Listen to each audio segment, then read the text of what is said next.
Sorry about the noise. One of the problems with days like today, where I've had 3 or 4 days now of heavy clouds, very little solar. At about peak solar yesterday, I'd looked out, I was getting 3 amps of charge. Usually I'm getting more than 10. And since I'm off today, I'll be here all day, so I had some frozen burritos I wanted to nuke, and I just didn't have enough power to do it, so I figured, alright, let me start the generator that's charging up the main battery. I got the battery charger on, I'm running a little heater, and I got the laptop running and charging. And yeah, I got to take advantage of the microwave, and alright, you know, whatever.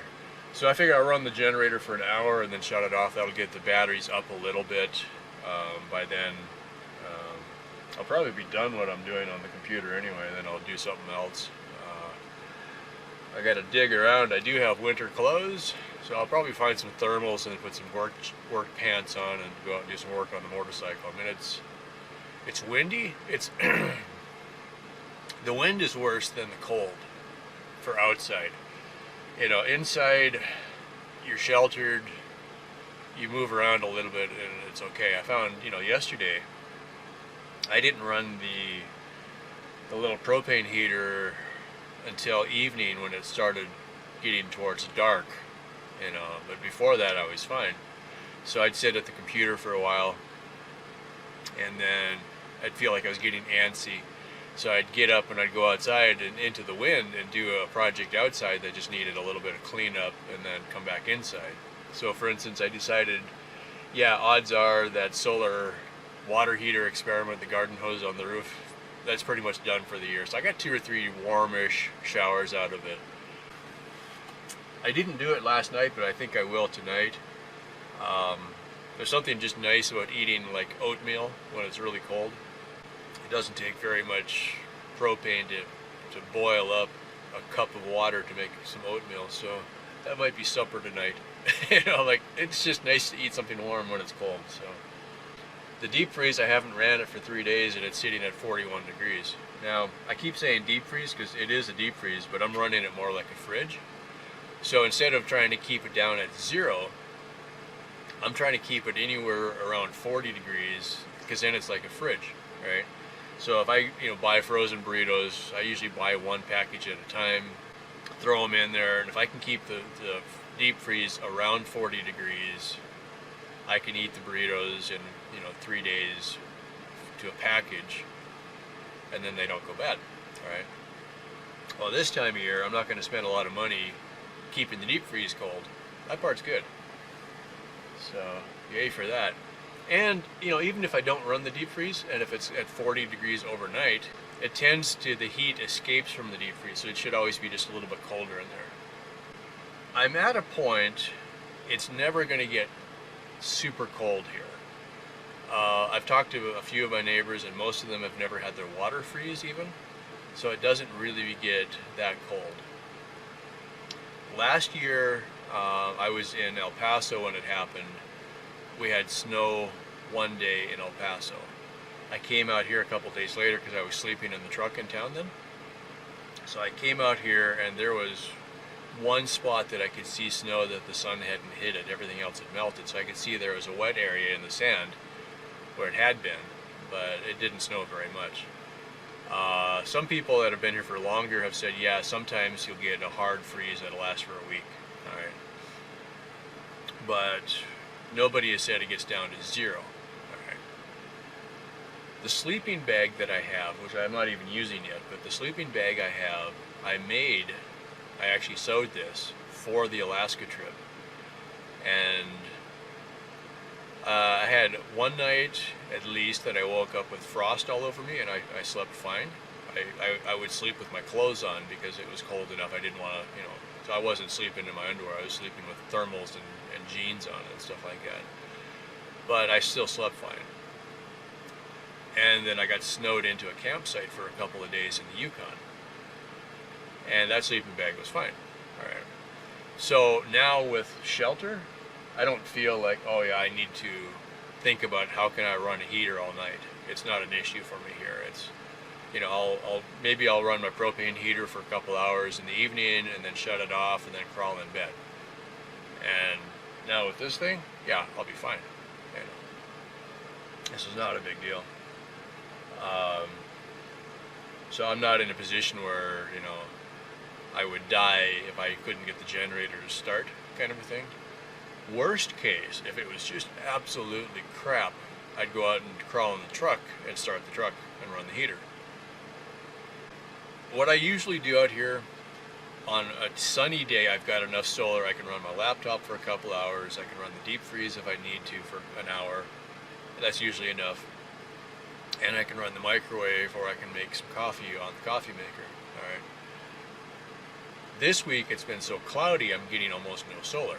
So what I did yesterday, day before yesterday now, I made 40 cups of coffee I got the big silver coffee maker. I had the generator going, so I just made a whole gallon of coffee, put it in 2 thermoses, drank that the next day, and then I took the coffee filter out of the coffee maker, plugged it back in, ran the generator, warmed it up until the light came on, shut it off, refilled the thermoses again. So that's what I'm drinking now, is yesterday's 2-day-old coffee that was heated up yesterday in the thermos.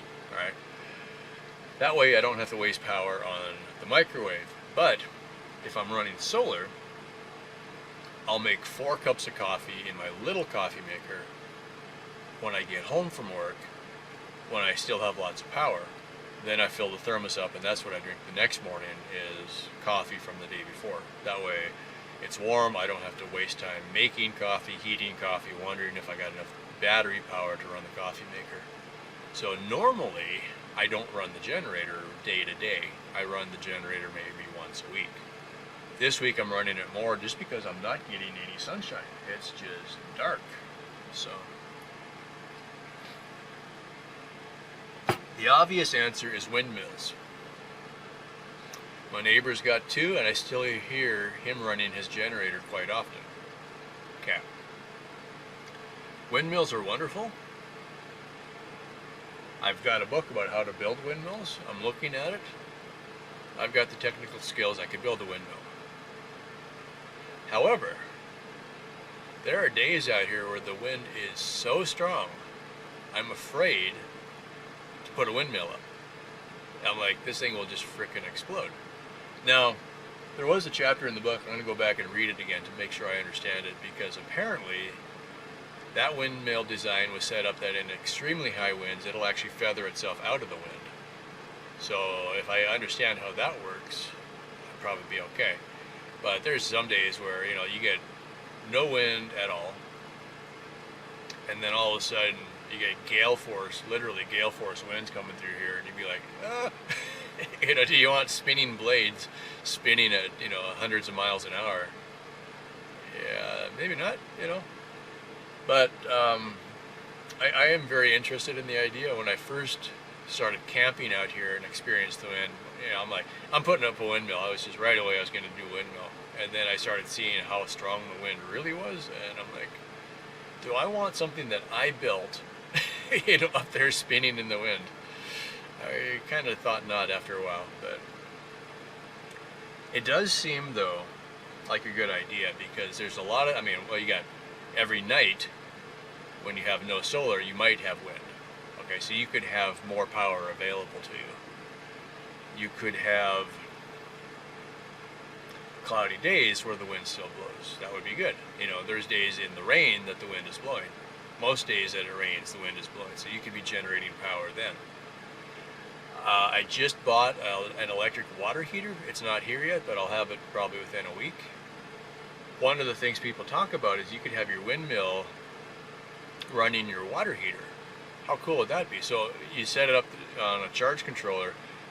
You can say charge the batteries first. When the batteries are full, excess power goes into the water heater.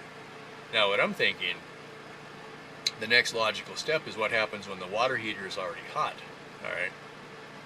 So I was thinking about this a couple nights ago. Set it up with, okay, the valves in washing machines are electrically activated, all right? So you could set this up with a little microcontroller like an Arduino. When the hot water heater is hot, and the wind power is generating and you have excess power, open a valve that starts sending hot water out to an outside storage tank, because otherwise you're wasting power. So start heating, so you could have a 500-gallon tank that was hot, At night, you could pump that hot water through your floor for radiant heating. And so you are using wasted heat to heat your floor. How cool would that be, right? This is what keeps me up at night. I start thinking, how could you get through that next step? And I've been talking about doing a greenhouse for a while. I'm not a big gardener, farmer kind of a person, but I started looking at that. Well, if you had the greenhouse, put your excess hot water in the greenhouse, that would stabilize the temperature out there. So your greenhouse wouldn't get as cold during the day or at night. In the daytime, you could have solar water heaters built into one face of the greenhouse that would be constantly heating that water. Maybe you could take a shower from that tank instead of running your electric water heater. Maybe you could call that tank a hot tub, and go out and sit in it for a while. It's water for the plants. Who cares, right? Yeah. But in the meantime, I'm going to eat my breakfast. So, thanks for watching.